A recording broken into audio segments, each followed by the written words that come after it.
Well, welcome to another edition. And we got a new show tonight. Ain't that right, Angela? Absolutely. I'm very much looking forward to it. Awesome. And we got some stuff playing in the background, and I'll take care of that. So let's see here. Take care of that. Edit. And interesting. Keep talking, Angela, while I figure out this. Can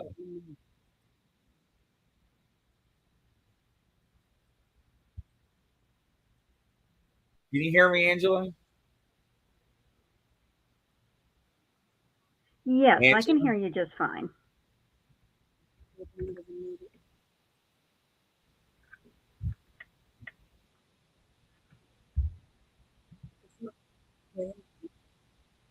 Can you hear anything, Angela? And I see there's Joe Yunkin 1328 is saying hello. So hello. Yes, Okay, I can hear sorry, we you. had another browser open. I apologize. We thought something was playing on your station. That's why I was asking, can you hear anything, Angela?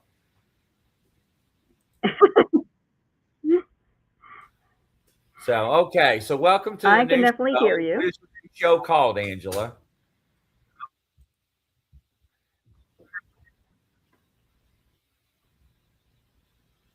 I guess Angela's having technical difficulties. So we'll get Angela here and give her a second to get tuned in. Sorry, ladies and gentlemen, about having some issues.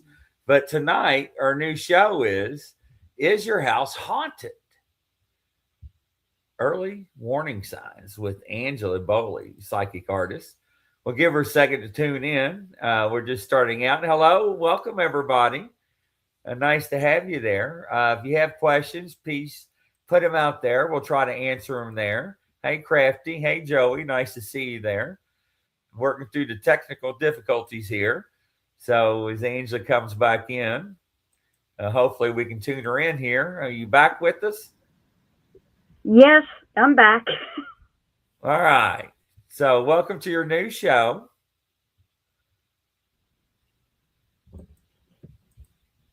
Okay. And she's not back. So thanks for tuning in, Grizzly on the Hunt says. All right. Did you type that in? I did not. That's why I don't understand where it's coming from. Interesting. Well, Grizzly on the Hunt, thanks for tuning in. So, yes. All right. Welcome, welcome. All right, everybody. So, what are some of the signs you think that your house is haunted? Huh? What do you think? What are some of the experiences that you actually went through? Tell us in the comments. I like to know. Not what you've seen on TV, but what have you experienced? What's your opinions? List them out there, Joey. Joey's like, Grizzly called me out. Yes, I did, Joey. All right, here comes Angel again, and welcome back. Back again, and looks like I'm going to have to use my phone instead of my laptop All right, on this again. So do apologize for that. I'll go ahead and set this up a little better, just so you can see me a little better. I do apologize for that. Every once in a while that happens, and I have to use my cell phone instead. All right. Can you turn your cell phone sideways, please? Okay, but everybody, can you hear me and see me okay? Can you turn your cell phone sideways, please?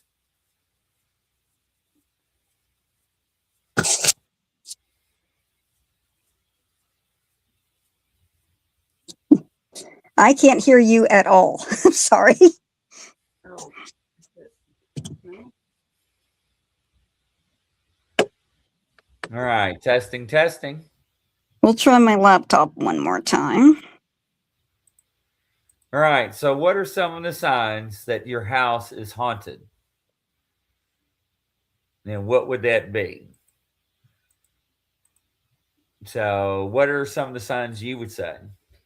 Well, depends on how badly it's haunted, and there's kind of a progression, but you can notice, at least in my opinion and my experiences, you might find energy disturbances, electronic disturbances. A lot of times that's kind of how it can start. feeling weird, getting sick, perceiving something that anger or like sadness that overwhelms you because they can't affect emotions around you, but especially. I can't hear anything. Can you hear us, Angela? Let me see if I can get a set of headphones and just try that. And so, anyways, as you keep progressing, or if they keep getting worse and worse, you can end up start seeing objects move, personality changes in people, animals.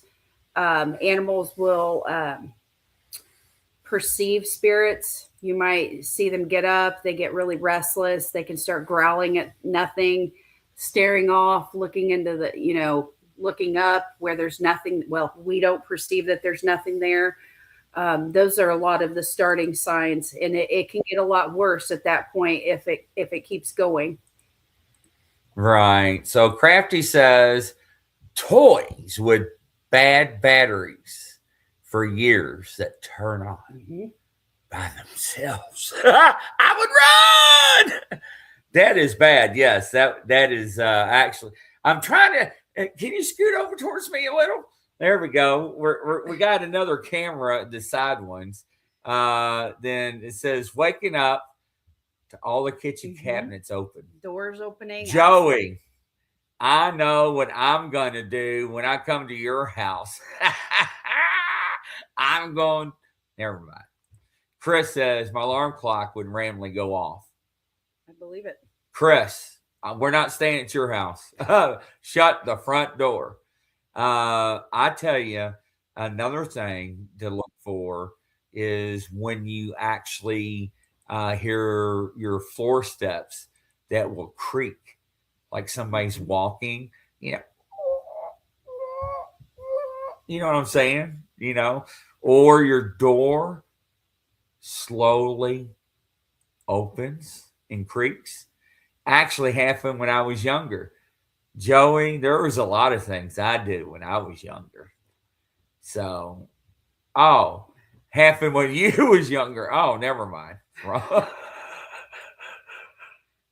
Angela, where are you at? This is your show. Oh my God, I know, Joey, you're bad.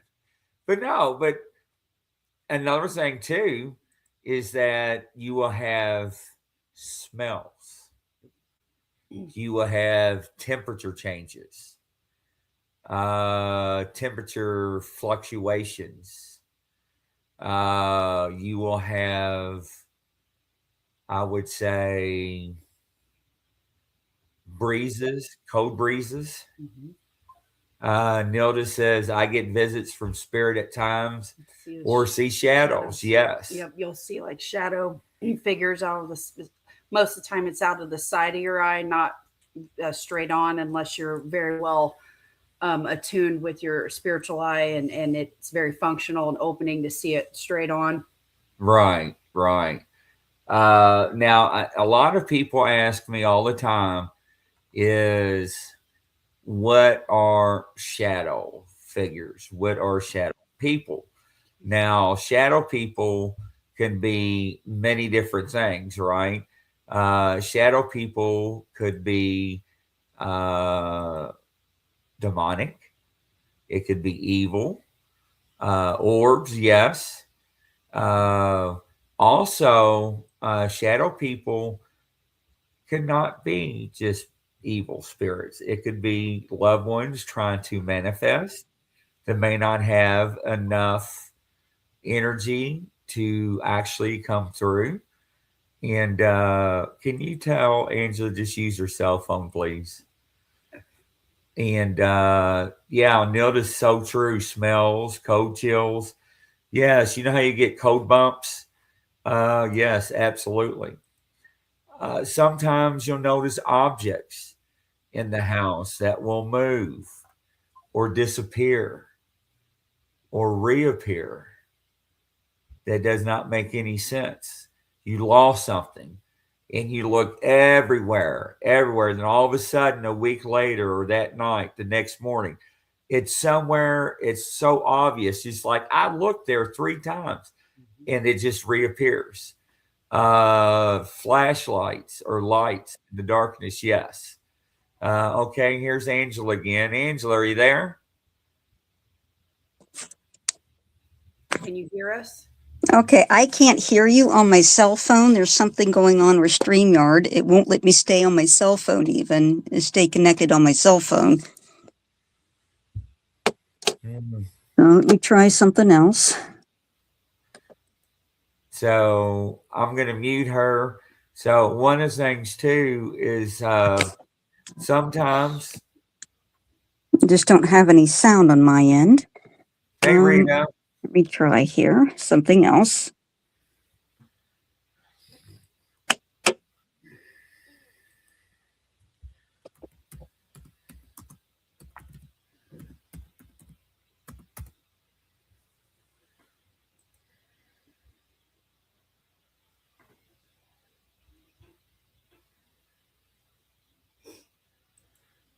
Text her and ask her to mute herself till she figures it out, please. And some of the things too is like Nelda said, lights. Lights sometimes will flicker. Now, not all the times when your lights flicker will that mean that there's spirit activity, right? It could be faulty wiring. It could be old wiring. It could be your light switch going out. It could be a faulty uh, switch. You know how electricity works. So try that as well. Okay. All right. Let's see here. Can you hear us? All right. So Angela is having technical difficulties. I don't think Andrew's going to be here tonight, so I do apologize. Spirit moved the mirror on my car. Oh my gosh, yes, that has happened. Also, mirrors in the bathroom. I've actually heard and not witnessed, but messages on mirrors. We see that in movies, handprints, right? That actually works with some other stuff. The smells, you can always tell if it's the good or the bad. Like if it's like a guardian, it'll have a pleasant smell. A lot of times, like baby powder or something, very rose petals, stuff like that. It's very pleasant. If it's a negative entity, it will have a very sulfuric, nasty smell, like decaying type smell. Sometimes you may say things and then all of a sudden realize and notice that it happens, and then it's not like a good thing that it happened, and then you like see it or something or sense it. Oh, Angela's back. She can hear us. Yes, I can hear you now. All right. Turn your phone this way. All right. Welcome back, Star. Okay. I apologize for that. Okay, We're having technical difficulties here with we're just working out the bugs, but some of the other early warning signs while Angela's getting prepped and settled in is some heavy or draining feeling in a room. You know how you walk in a room and you're like, oh, now Mary is my meter. Mary can walk in, she'd be like, oh, this is not a good room. Another thing that you all can look at, and Angela America can tell you, can attest to this, is mood change without a reason or a clear cause, right? A clear shift in somebody's demeanor. You'll see this on paranormal investigations when somebody will start coughing for no reason or sneezing or just having a reaction, or they'll start crying or get real emotional or get real angry or anger come out. Some of the other things that you'll see too, you'll see this a lot, and Mary can tell you, because I've been watching a lot of shows, is reoccurring negative thoughts. And some of the things that we talk about, it loops, and intrusive thoughts like, I'm not going to say Zach's name, But like you'll see him on TV, he's like, I just want to strangle you. I don't know why. I just want to, and it's just like that stuff really happens. It really does. Hey, Mr. Griffin, nice to have you. My house is haunted, but I can't get the wife to leave. You got me on that. I did not see that one. I don't have my glasses. I would have pre-read that one, but that's good. Nilda says, I have felt something go through my body. Yes. And that's crazy that it happens like that. But, when you're going through stuff like that, you have to understand that you have environmental indicators. And it's not just what you think and feel. And this is to where everybody has problems because they watch TV, they have a cell phone, they have an EMF detector. I'm a ghost hunter, I'm a ghost investigator. And it's like, you have no idea what you're getting into. Because Mary, Mary will sit there and watch the shows with me. Mary would be like, there are making so many mistakes. I'm like, I know, right? And then you get attachments and you take home attachments, and then all this other stuff happens. And now it looks like Angela, the star, is ready. Go ahead, Angela. Yeah, so when it comes to haunted houses, I grew up in a haunted house, and I definitely know what it's like to come to a home and you expect home to be a safe place, but when it's unpredictable and it's terrifying, it doesn't feel safe. And it's very, very stressful, especially if you don't have the option to just move out. And it's hard when people don't believe you what is going on. As a small child in this house, we'd have heavy, heavy footsteps coming up the stairs, and they would Right. come to the landing, come across, and keep going, and then stop at my room, turn back down, and also had shadow people coming out of the floors, the walls, growling at me. I'm glad you And brought that up, Angela. Somebody asked earlier when we're having a little bit of issues on both ends, is that what are shadow people? In your professional opinion, how would you describe a shadow person to somebody that does not have any experience or no knowledge?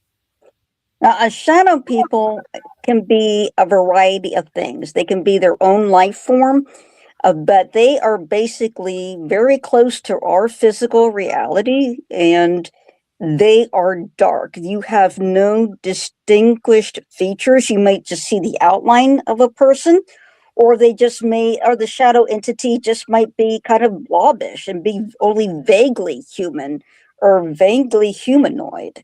They can make sounds. The shadow people, I've had experiences, not only made sounds, but could move objects. And there are different varieties. There are some that are aggressive. There are some that seem to be very benign, and some that seem to be indifferent. But shadow people are essentially blacker than black. So if you're in a pitch black room, you'll see a shadow entity in the dark against that darkness because it's so black. That is correct. Yes. That is actually crazy, ladies and gentlemen. If you have never witnessed that, and to test that theory is go into a room, turn off the lights, sit there for 5 or 10 minutes, let your eyes get adjusted. Once your eyes get adjusted, you can see shadows in your room from the walls, right? Right, Angela, like you're talking Yeah, about. right. And then if something moves, it is darker than any darkness in that room that you can see, is what Angela's talking about. Yeah, it's crazy. And I believe they do have some sort of mass. And from what I've been reading, because I've been researching this for a long time, I've had a lot of encounters with a variety of shadow entities, from everything that's just a non-human entity, it's just its own life form, to spirits, to malevolent beings. And from what I'm reading from them, now I first had a goal when I started investigating that I would see if I could come in physical contact. But from what I read, you shouldn't really do that because it could actually damage your tissues. It's like having exposure to radiation, like radiation poisoning. So whatever what composes these shadow entities, it seems to be, I'm just going to say that they're probably just a very loose electrons or whatever, because it seems like they're deadly to us, whatever they're made out of. They're deadly to our tissues. From just based from what I read, just doing lots and lots of research and just reading through people's experiences that come in physical contact with them. So don't come into physical contact with them from what I researched. Now, I've never physically come in contact, but I've had them cut up in my face. I had them touch me. I had them move objects. I had them growl at me. I had them come up from the floors, the walls. And these shadow entities, if you can tell how they interact with you, whether they're benevolent or not. Sometimes you might just get a sense of presence and you have a sense of intent, but it never does anything. Or you may have a sense it's just peeking in and just checking things out and then moves away, but doesn't seem to really want to interact, but it just peeks around corners. And then you have the ones that do interact. Okay, question. Now, does on the shadow people, right? Mm-hmm. Are they all evil? And No. or can it be a family member that cannot manifest itself? And then when you're done with that, there's a question for you. Okay. Absolutely. So they are not all evil. For sure, they can be spirits. In fact, just behind my property is an old property that used to be farm, and I actually encountered a shadow person of one of the former owners. It was a man, and he was dressed in hunting attire, and I could see the outline of everything. And he kind of walked around a tree, did not emerge from the other side, but he was very benevolent, and he was kind of watching there, and it just seems like he was very interested in what I was doing. And very interested in how I was liking the land because he liked the land, and that's why he was there. I mean, he still loved the place, and it was a benevolent experience, a very kind experience. Wow. That, yes, that's no. And Nelda says, why do shadow people come out? Is there some type of message for you or for us? Now, as far as shadow people coming out, I think they are there for either they have a definite agenda. There's very few that do. Some of them do have a definite agenda. Others do not. And the ones that do not tend to be people who have passed away on the land or were close to that land, have an attachment to it because that's where they have their best memories, and they're not able to fully manifest themselves, so they appear as a shadow being. And I have seen them in the woods quite a bit. I saw one at Brush Creek State Park right in the middle of the woods, and it was freezing conditions. It was so cold, like the leaves were frozen as hard as concrete. And I saw a shadow person, but I could see that the shadow person only had short sleeve shirts and jeans on. But I never heard him walk, no facial features, and it was just a flat area. And daylight, shadow people seem to be brown instead of black. And he walked behind a tree, never emerged from the other side. And then I paced it off, and I'm like, I should have been able to see every detail of this person's face at that distance. It was only 25 yards, but it was just flat. And that's how a lot of shadow people are. If they're in the outline of a person and you can see every detail of that person's outline, but you won't ever see a face. Okay, let me ask you this then. Psychological to paranormal. How would you differentiate that to a person with no knowledge? Okay, so psychological, because there are people that will have hallucinations. I have talked to people and have interviewed people that have like a form of schizophrenia that gives them hallucinations. The hallucinations that schizophrenics or somebody with a mental illness are quite different from the shadow person experience.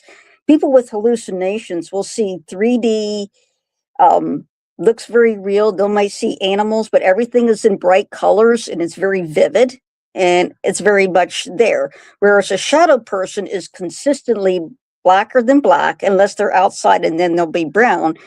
And there will be no facial features and there'll be no distinguishing features. And it's almost if they're in 3 dimensions, but they're not, is the best way to describe them. And that's very consistent upon all experiences with shadow people. They look 3-dimensional when you look at them head on, but they're always flat. Like the face area is flat. The front of them is always flat, which hallucinations are usually 3 dimensions and very vivid. So there's quite a bit of contrast between the two. And when I've coming across of history of people with hallucinations, I'm an artist in the community. There are artists that have hallucinations, that have mental illness and do paintings of what they see. It's nothing close to the shadow person. It's usually something animalistic or 3 dimensions and very vivid and very detailed. That's very interesting. Now, what about fear spikes? When somebody gets anxiety or real depression when they're praying or meditating. And so if you have a sense of depression, and probably anxiety or even a full-on panic attack, that is something trying to prevent you from finishing the task of meditating and being in prayer. That's usually some form of attack. There's probably an entity with a room with you that you cannot see, but you can feel that presence. And so when I feel that, or if I experience that, I realize, okay, that's not me. That is not coming from me. I know that it's coming from outside of me, and I recognize it first. And then what I do is I read the long form out loud of the St. Michael's prayer. And for me, the long form of the St. Michael's prayer is actually more effective and the most effective prayer that I've used in those situations, because the response seems to be immediate, and that immediately goes away. And I relayed this to other people. I had a friend of mine that had a issue with a dark entity at a bed and breakfast, and I encouraged him to say the St. Michael's prayer and using the long form, and it was just gone. It was just instantly gone. Wow, that's fantastic. Now, when we talk about this, and I know on some other shows we talk about repeated symbols in your dreams, the symbolic. But it's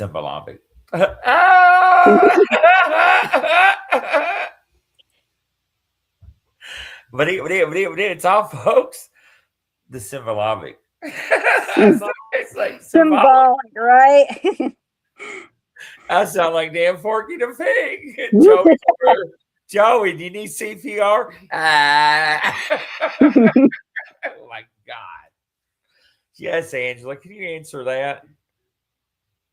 As far as this, like the symbolism, yes, behind shadow people. Well, in your dreams. In your dreams. Okay. So in your dreams, when you have these very vivid dreams, and I've had these spirit communications in my dreams, some of the symbolism that's going to come across is what stands out. So, and whatever you freely associate with, typically. So, for example, I had an entity in my room that was hissing, growling at me. I said a prayer to the Blessed Mother. That thing run out. I could feel it leave, and I went to sleep and immediately dreamed, and this thing was coming towards me and trying to attack me. Now, I think that the symbolism it was using, it was actually introduced itself, and it was showing things, the symbols it was using are showing the things that it specializes in, okay? And depending on that entity, on what it does, or if it's a ghost, it may show you some of the things symbolically it had a life connection to. That makes sense. So I've had An entity recently, tried to come through and attack me through a dream. And all the imagery, and this was a ghost. This was somebody who was a criminal who was executed in the 1940s.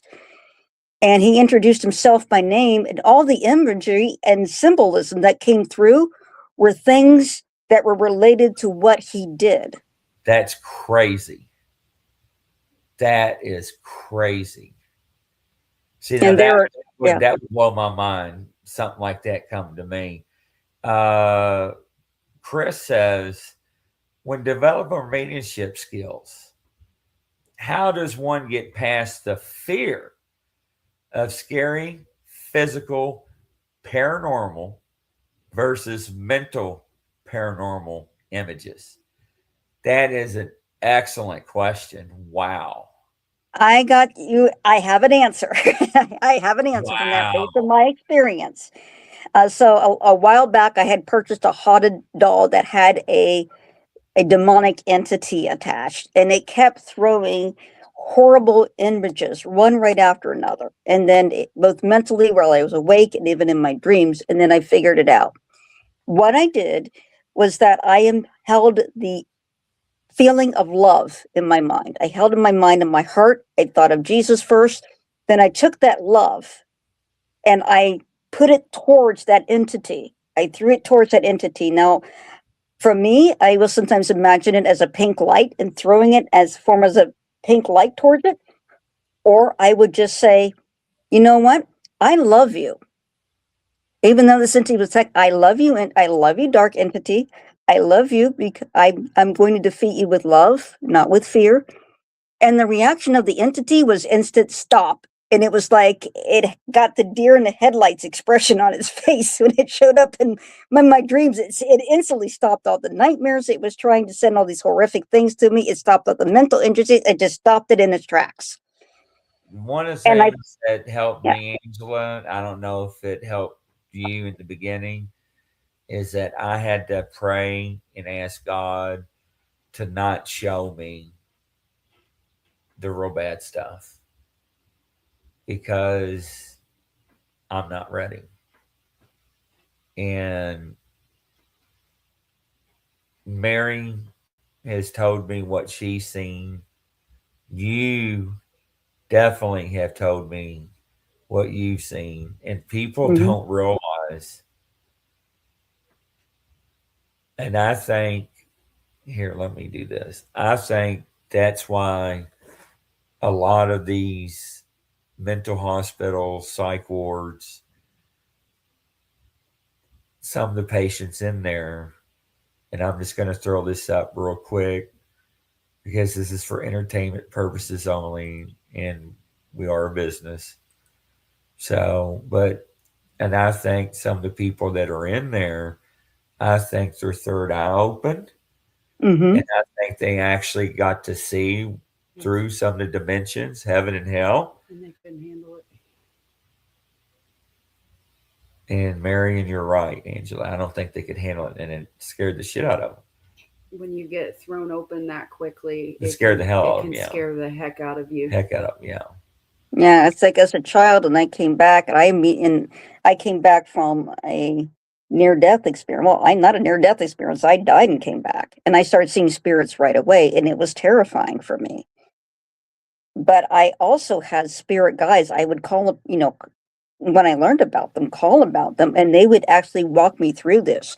And some of the things that they would show me, they would put me in like a training simulation. They would tell me it's a training simulation for some of the dark things and the dark things you might see and experience. And this is how you react. And they would train me and they would help me. And so I don't shy away from those things. If they're going to show me something awful and terrible, I've had enough shock. I've seen some pretty shocking, horrific things with my own two eyes and awake. With paranormal entities appearing to me and spirits appearing to me in a kind of a gory and horrific form that you'd swear that person was actually there. That I deal with it. I calm myself down. I force myself to calm down. I can actually disassociate a little bit from the emotions and the shock. and take a deep breath, say a prayer, and just talk myself through it. And I just face it. And Right. I feel like, for me, that works for me because I once I faced it and I dealt with it, I've talked to maybe talked to the spirit. The spirit may not have had the intention, because I've had plenty of spirits who are just seeking help. They don't have the intention of scaring me. They don't have the intention of disturbing me, but they have to show me what they've been through and what led them to that point and why they're seeking help. And so I let them do that. I let them show me what's going on with them, what they experienced, and I have empathy for that. And when that happens, I just take a deep breath and I just say, show me, and we'll experience together. And I'm here to comfort you through this. And the many spirits, they appreciate that. They appreciate that empathy. They appreciate that openness. Because it's like somebody is listening to them for once and is able to have empathy and to kind of understand completely what they've been through and what they're going through. Right. Some of the things that people really don't understand, and I think it's important, is that when you are involved in something, and I think since we had some issues, I think if it's okay with you, Angela, if you want to do Mhm. your house is haunted part two, since we had Yeah. some issues, and we can. But I think that number one, you have to pray. You have to have protection. I know she talks about armor of God, and what was one that prayer you talked about? Saint Michael. Right, the St. Michael's prayer, and especially the long form. There's a lay person's long form of the St. Michael's prayer that is especially powerful. It is very detailed. It doesn't take us long to go through it. It's actually it's longer than the short version, but it's not that much longer. But it is so much more powerful because it's so much more detailed, because that prayer actually came out of a vision that one of the popes had. And this was the prayer that he was given by spirit to say against the most powerful and darkest entities here in this realm. And it's very powerful. And I encourage you to look that up. If you don't know it, look it up and make sure that you print it out or have it near you or have it posted where you can grab it quickly and read through it. Right. Uh, Go ahead, Mary. Well, I'd seen a comment from Chris that said every time that they were trying to open up, that's why they didn't want to fully open up with their gift because of some of these reasons. And,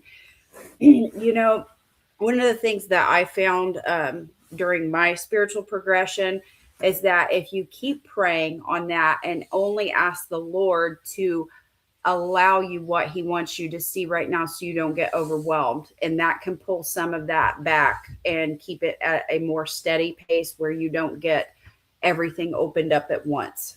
No, it's so true. One of the things that Kelly Joe talks about all the time, and so do you, Angela, is visualization. Uh, mm-hmm. white light, white golden light surrounding your body. Ladies and gentlemen, I'm going to put some of these out in the comments. So grab a pen and paper, take notes. If I'm taking the time to put it out there on this Stars network on her show, then you know it's important. What do you think about that? Absolutely use visualization. It does work. And I have taught it to other people because I've helped. One of the people that I've helped was somebody that had a shadow person in their house all the time, and the land was just so active, and they couldn't move, but the shadow entity would always appear. And I said, she messaged me. It's like he's here right now. I said, okay, well, imagine love. Whoever you love, fill yourself full of love, turn that into a pink light, and imagine shooting that out of you like a laser towards it. She did that, and the shadow person receded. It could not stand that pink light. And when we visualize love, it's usually in the form of pink. And when I've seen, because I can see auras, when I see somebody who is love, or see a dog or a cat, and they're just filled with love for the owner, I see them surrounded with pink light. So you can use that visualization of the pink light as love, and could put that as a barrier around you. Surround yourself with love and comfort, and ask your angels and your guides to surround you and protect you, because they will. They will surround you, and they will not let dark things get through. Feel a divine energy. That is correct. Yeah, you got to do that. You got to have that shield. Another thing, you talk about this a lot, and so does Mary, is a light filling yourself and your home. Yes, absolutely. Fill yourself with light. And then there's another prayer. I just ask, Blessed Holy Mary, Mother of God, bring your presence and your peace upon this home. And it's amazing how much the atmosphere will change and become so much more peaceful. You can invite the Blessed Mother into your home, and her presence and her love into your home. And I encouraged some college age kids who were having a difficulty with the haunting, and after the spirits there had been crossed over, I encouraged them to do that. And when they did that, they said, "We can't believe the presence of peace and safety that has just blessed this house." And this is campus housing, right? So, and they were saying this, and that's not something you hear from college kids, right? It's not something that you normally hear. You don't hear them talking about things like this. But yes, invite peace into your home. You could ask Jesus to bring his peace and his love into your home. You can ask the Blessed Mother. I like the Blessed Mother Mary because her maternal protection, and she's always connected with Jesus. So she's going to bring Jesus with her, because mother and son are very close. And you're going to feel such a tremendous difference, and you can feel the protection around you. You can feel the presence of angels. Well, another thing too, not only do we have to worry about the visualization, the shield, the prayers, and everything else, but what else we have to worry about? And this is where everybody fails, is cleansing rituals. What are some of the cleansing rituals you do, Angela? One of the things I do is I do have some incense, and I do have crystals, but basically the best one that I like is to simply pray and imagine and visualize and ask that the door of heaven be opened in my home, that the door to heaven and the light from heaven, the purest and highest love frequency of light, fill my home and fill my space. And that cleanses everything instantly, spiritually, and you can feel the atmosphere changed. I have had in the past, when I had some sort of doppelganger, a mimic that was attached to me.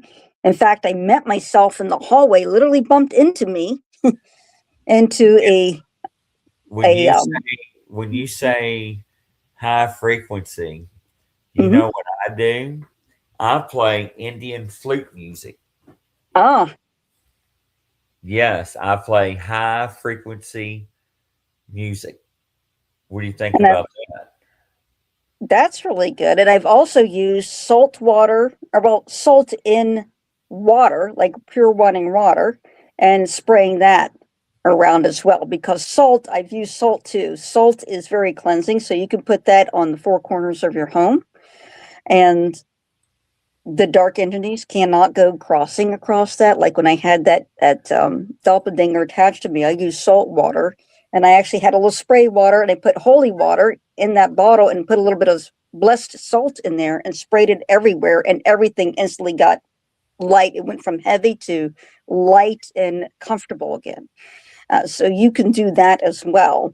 If you like something physical, or do all of the above. So let's say you have your spray bottle full of water, it may be spring water, put in a little bit of salt in it, and spray it around your room. And as you're spraying around, saying that prayer, ask for the door of heaven be open and that the light of heaven be filling your home while you're doing that. And then you're going to feel a difference. Nothing is going to be able to withstand that.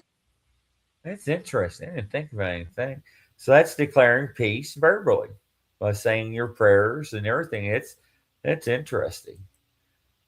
What do you do, Mary?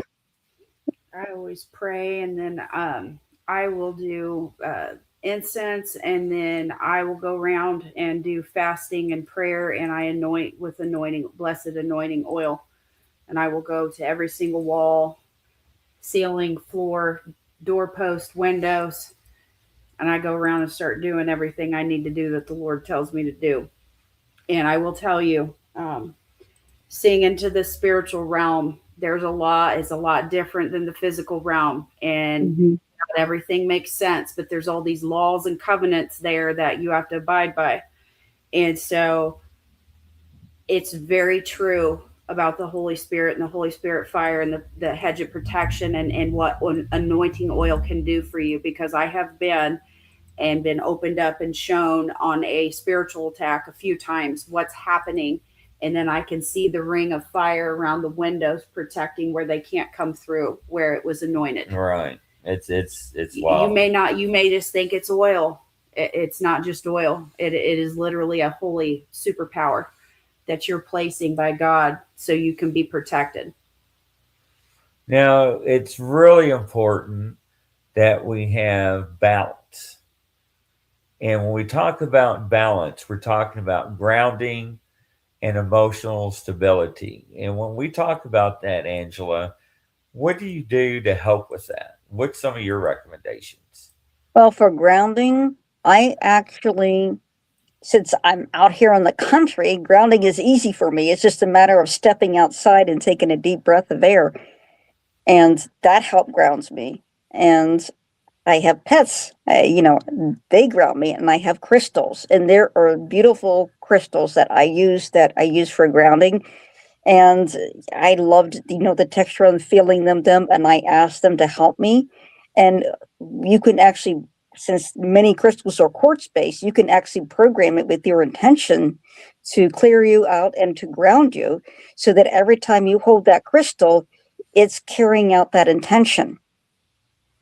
Okay? And I also, when I'm grounding as well, I will just focus on my breathing, and I will do yoga. I will do some exercise, and that always brings me to a safe ground level where I'm not kind of up and all over the place. But I like that balance, that awareness, that mindfulness, that practicing mindfulness Right. is No, actually absolutely. very grounding for you.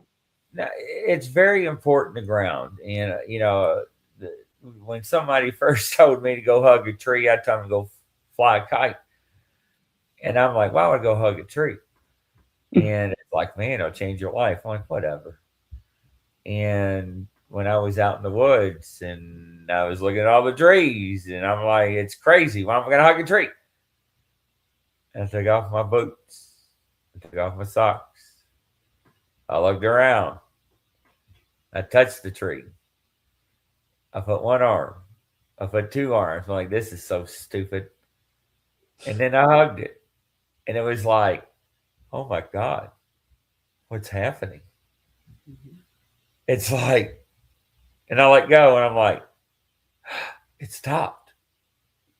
Ladies and gentlemen, it's real. I'm telling you, it actually is real. If you walk outside, take off your socks and shoes and walk in the grass, ground yourself. Just make sure you don't walk where there's pets. But what do you think about that? And I can tell you that plants and trees, they have consciousness and self-awareness and a spiritual purpose too. And they have the ability to communicate with us and also protect us from dark entities too. So if you have like white pine outside of your door, right? You have pine trees. They have a reputation for protecting you from dark spirits. Same with oak trees. And if you look at the spiritual mythology around oak trees, they're considered the king of the forest, and they are very protective as well. And it's my experience too that they will even communicate with you in dreams. And they'll communicate with you. And if you're stressed and you let them know, hey, I need your help, they know it, they feel it. And when you touch them, they'll more than gladly disperse that energy down and take care of it. They're more than happy to help. Just make sure you are express gratitude and express love for them, because they're there. They appreciate that. They appreciate that. They appreciate that support and that love that you give them. They will always reciprocate. I've noticed in some of my in the past, I used to always go down to the river and meditate really heavily into meditation and prayer, and the trees actually speak. Like there is like a very harmonious vibration. It's not like us talking like we are right now, but it's like this vibrational sense, and you know what they're communicating. And then the cool thing is that science has backed that, and they actually have these little things that they hook up to plants, and each one, and it converts it now from their harmonial vibration into a song. I don't music. know, to music. And I want one. It's $400. We want to get one eventually. And every plant has a different song and a different plants, harmony. mushrooms, fungus. Yeah, it's all living. And you can go out and research it, look, but it's really cool. But I'd love to get one at some point, because I was showing it to him and I was like, this is what I'm talking about. I was like, they all sound different when you're at that high vibrational level, but you can hear all the differences, but you can feel it. It's like certain ones may be like a healing energy where it's calm to relax your anxiety. Another one is to uplift you and feel love.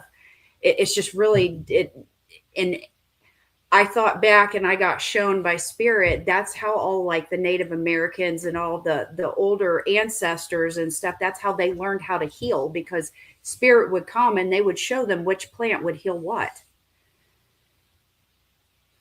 Well, Angela, you guess what? They want you to start part 2 out. Is your house haunted? You ready? Mhm. I'll get ready to put it on the screen for you. And there it is. All right. They want to know, what are entity warnings? That's a good one to start out with. Mm-hmm. Absolutely. The warnings from right up your alley, Angela. Yeah, absolutely. I've had a lot of attacks starting from when I was a small child, so I can definitely tell you the symptoms of entities that have a dark agenda, and they're not looking out for your good. They're trying to either parasite, use you as a host for them being parasites and using you as a host for their fear that they're living off of, or they really do have an agenda where they really want to do you harm. And absolutely, I can start to go into that because as a growing up with this, these entities, they were these entities that were attacking me all the time. They knew that my abilities had awakened at that age, and they didn't want me to use them. So they were trying to scare me out of using those abilities and believing them. I never gave in to them. I actually learned to stand up for myself, and I stood up to them. And the symptoms, first, it was very subtle.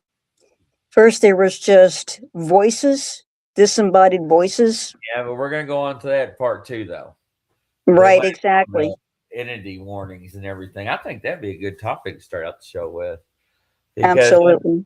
Ladies and gentlemen, we apologize about the technical difficulties on the brand new show, but you know what? I think we got the kinks worked out. What do you think, ladies? I think it went wonderful. It happens.